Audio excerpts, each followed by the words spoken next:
Hola, yo soy Martín Cortés, soy el coordinador del Departamento de Estudios Políticos del Centro Cultural.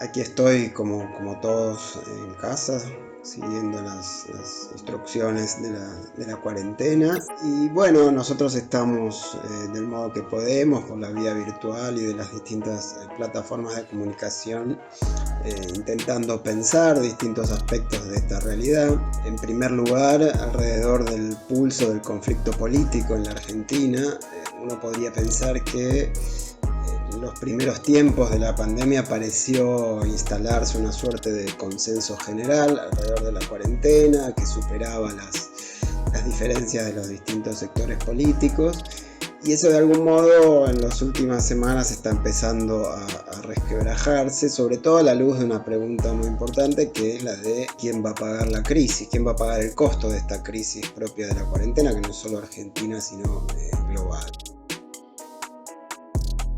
Ahí tenemos claramente dos orientaciones. Por un lado, los sectores empresarios que intentan descargar sobre los trabajadores esta crisis, intentando recortar salarios, acelerar despidos, etc. Y por otro, el gobierno que intenta orientar la recaudación hacia los sectores concentrados, lo cual se ve, decía, en torno del intento de imponer un impuesto, una tasa a las riquezas mayores a los 2 o 3 millones de dólares en la Argentina.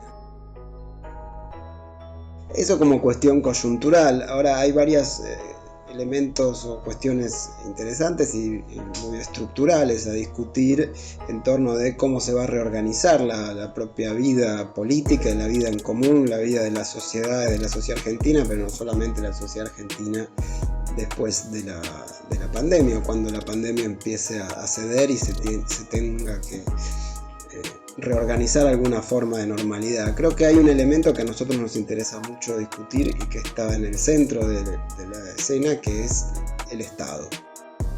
Hay tres elementos allí interesantes para pensar. Por un lado, la revalorización de la salud pública, de qué manera intentar hacer de este activo algo que permanezca, algo que persista, que después de esta crisis permanezca esa valorización casi unánime que hay de la necesidad de una salud pública de calidad para enfrentar este tipo de desafíos. Hay otro elemento mucho más complejo e incluso preocupante, que tiene que ver con la demanda de punitivismo, con la demanda de formas autoritarias de seguridad que también recaen sobre el Estado. Pero además es muy importante aquí tener en cuenta la necesidad de sostener las formas de control de las fuerzas de seguridad.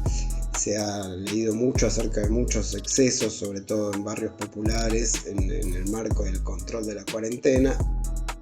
Y un tercer elemento alrededor de la cuestión del Estado tiene que ver con la planificación, ¿no? La necesidad de una instancia centralizada de planificación de determinadas formas de vida, cuando se piensa en los modos de gestionar la sociedad de cara a la persistencia de la pandemia, o por lo menos a la persistencia del virus.